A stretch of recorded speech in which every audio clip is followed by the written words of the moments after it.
This video shows how to use Audacity to convert a MP3 or other type file into WAV file format.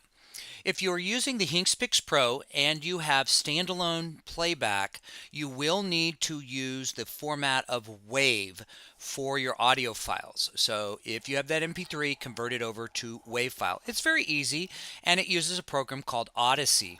Now, it's important to understand, you may want to go ahead and Google this.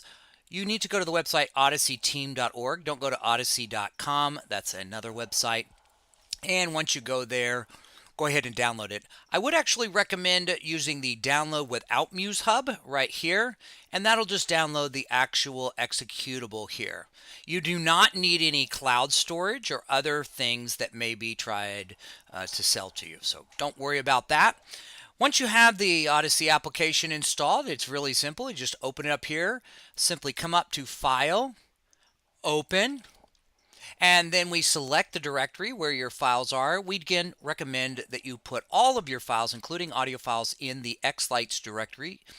And here we have an MP3 file format. We're going to click Open, and the file is now open.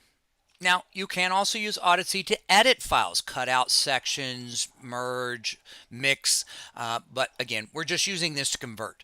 Now we go to File, Export, Export as WAV file format, and we're just going to put it back into the same directory, and we'll save it there. And now you can see that we have the Audacity MP3 version and the WAV file format. Now, the reason the WAV file format is required is because the CPU can't decode an MP3 file which is encoded, and that requires a lot of CPU horsepower that the CPU is already using to decode the data from the SD card and also transform all the data and send it out to the pixels. So a WAV file format is a decoded version of that file so that it's easier for the CPU to process.